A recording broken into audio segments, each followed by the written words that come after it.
Hello, wonderful people of Barnet. Welcome to the first ever episode of Hello Barnet. I'm your host, Bridget Arsenault. Today in studio, we have Mayor Reuben Thompstone, the 54th and youngest ever mayor of Barnet. He's going to be telling us a little bit about himself. We have Adonica Simmons of Global Styling Services. She's going to be giving us her top tips and tricks for summer styling. As well, we're speaking to Nicolette Christian of Barnet TV, telling us about all the activities and events happening around the borough. So stay tuned. We are very privileged to be here today with Mayor Reuben Thompstone. Mr. Mayor, can you tell me a little bit about your journey to becoming the mayor of Barnet and the youngest ever mayor of the borough?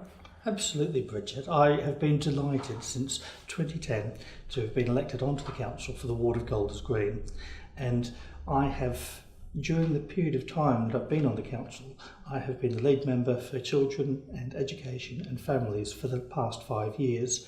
And over that time, the opportunity to be in schools, to be in the youth services and to be involved with so many of the different organisations that are performed by the local authority, but then also within the voluntary sector, it just opened my eyes that there was so much more I wanted to see, so much more that I wanted to learn. And when I had a number of colleagues who actually came to me and said, would you be interested in becoming the mayor? And I thought, aren't I a bit young for that? Normally I see people who are somewhat older who prefer to engage. And I thought, actually, why not? Why can't it be someone as young as me? And I thought, actually, maybe I could do this. So I spoke with some other members and they all seemed very supportive. So I thought, well, I'll put my hat in the ring and I'll find out. And of course, then we had the election where nobody knew what was going to happen at the end of it. And May the 3rd came and everybody was out campaigning. We got past it and then, well, of course, you'll know the results. We ended up in a position where the people that wanted me to be the mayor got the majority. And so I was able on the 22nd of May to see all of my colleagues around me deciding that they were going to support me, put me forward and put me up in that big chair. So yes, here I am. Fantastic. So since becoming mayor in May, tell me a few things that you've been doing. What initiatives have you been launching? What's important to you? I'm really pleased you asked what's important to me. My background as previous to being an elected member of council, and even more so this year, where I actually haven't been able to do it at all, is teaching. That was my career. And so I've got a real passion for teaching, I've got a real passion for education, and for looking at young people and just seeing the future that we have. And we're so privileged in Barnet to have fantastic schools. We have great educational outcomes for our young people. And we have a plethora of young people coming through. I've watched as we've seen bulges coming through primary schools, going into secondary schools, and I know that our local university, Middlesex University, will be looking forward to seeing those grow through. And looking at all of those, I thought, well, what can the youngest ever mayor of Barnet really be about in Barnet, if not looking at the youth and looking at that opportunity? I wonder, what are some of the sort of things you're most excited about within the borough, and what are some of maybe the struggles or things you're trying to fix within the borough? Well, I think, as I referred before, of course, one of the things I'm most excited about in the borough is that we have such high outcomes educationally for our young people. We have fantastic schools. We have an extraordinary cadre of head teachers who run exceptional schools. I think sometimes we as residents and us as a local authority can lose sight of the fact that these are extraordinary opportunities. Many other places in the country, you would fight teeth and nail to try to get access to just some of the schools that we have in a plentiful supply. And so I think that's really excellent. One of the things that I've noticed over the years that I've been the lead member for education is that we're very, very good at focusing on academic outcomes and academic pathways. And if I was to have a message that I would want to share with everyone across the borough and for all young people, it's to consider that academic pathways are fantastic for some. We need to have doctors, we need to have lawyers, we need to have accountants. There are whole other pathways that are fantastic vocational opportunities for young people, being electricians, plumbers and bricklayers and builders. And at the moment, we're screaming out, trying to find more people to be involved to help to build some of the projects. We have such expansions taking place, building projects within the borough, and there's a real shortage of people to do that work, and really, really valuable jobs for young people. You don't have to go to university to be able to do many of these jobs. What you really need is some real world experience and that capacity to be able to work with your hands, that I am so jealous of so many people that I've met that are so very good at it. Where I've tried to put up a shelf in my house, I know that I need to employ somebody to do it, because some people can do that, some people cannot. So I think if I had something that I'd really like to try and move over time, it's just that sense of every young person has a bright opportunity ahead of them, and they are a whole range of different opportunities. We need to encourage our young people to make their own choices and persuade them to grow in their own way, rather than necessarily go in a particular direction that they might feel compelled towards. Fantastic. And as someone like yourself who's moved from the education sector and being a teacher into politics, what would be your advice for young people about sort of getting into the political sphere? Well, I think the first thing that you need to consider when you're looking at the political sphere is, what is it that drives you? What are you passionate about? What do you want to achieve? Let's be frank about it, what is wrong with our world, with where we are locally, with our situation? Because I will shout from the hilltops about how great it is to live in Barnet, how great it is to be a resident in Barnet, in London, in the United Kingdom. In 2018, it is an extraordinary privileged position to be in, but we'll never get it right. We'll never reach perfection. There's always going to be something that will niggle at people, and if young people have a sense of what they find that's wrong, that will be very different from perhaps you and I, and once they know what it is that they feel really passionate about, then speak up. Don't be embarrassed to say, I disagree with you. I know you think that, and I think this, and it's okay to disagree. Try not to lose your temper. It is hard.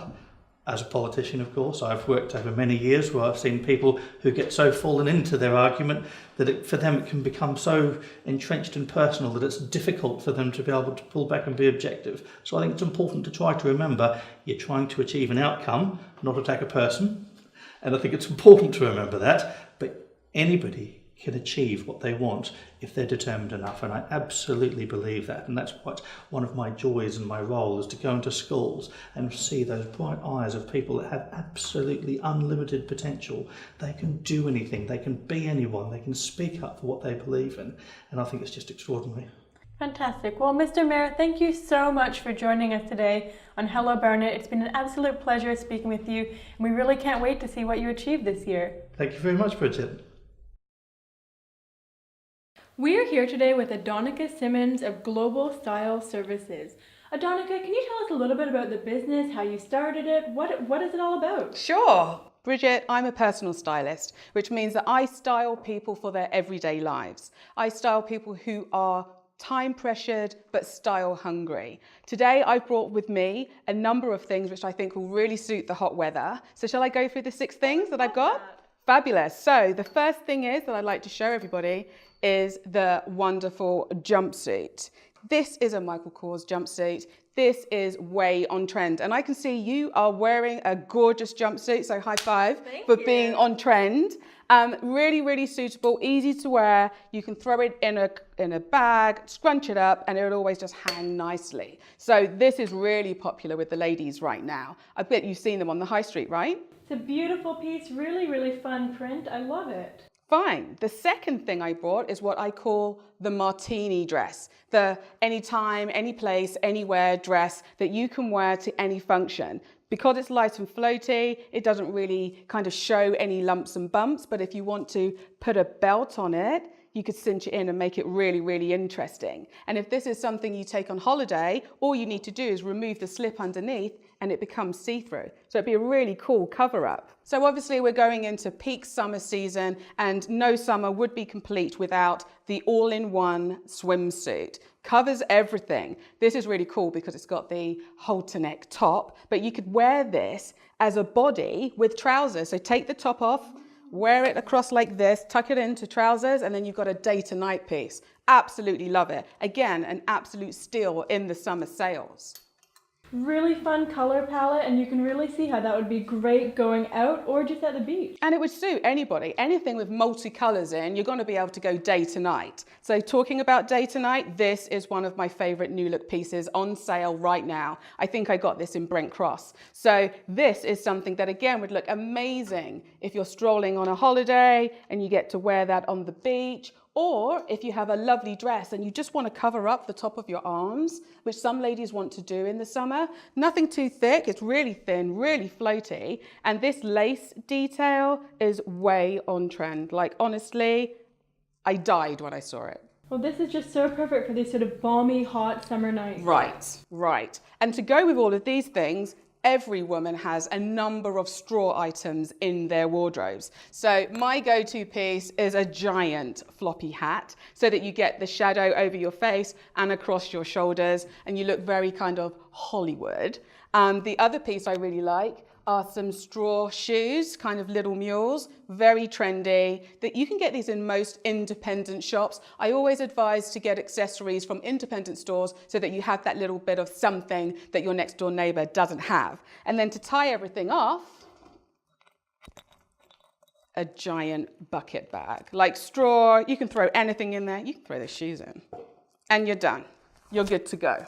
These are the top 6 things for summer 2018. Well, thanks so much for coming in and sharing these great tips. I'm sure our viewers are going to be dressing in style for the next month, all thanks to you. And now for our FYI segment, we've got Nicolette Christian. Thanks, Bridget. FYI stands for your information. This is a segment that aims to inform our viewers about initiatives, projects, or activities going on around Barnet. I'll start with some funding information for communities, organizations and charities that need funding for a specific project that they have in mind. That sounds so interesting. Can you tell me a little bit more? Yeah, sure. The first one is the Barnet Together. This is a crowdfunding platform set up by Barnet Council on the Space Hive platform that can help get viewers up to £5,000 on a community project that they have. You can learn more about this on the Space Hive website. Well, gosh, I mean, who doesn't want £5,000 to make one of their ideas come to reality? Absolutely, I think it's a great opportunity, but it gets better. There is another funding opportunity as well. This is funded by the Mayor of London's Crowdfunding London 2018 project, where you can actually get up to £50,000 if you have a project that needs funding. Again, you can get more information on this on the website. Well, thanks, Sadiq Khan. Tell us a little bit more about what's happening in the borough. The first, for all the people that are into charities and helping out with the community, is the community kitchen at the Rainbow Centre.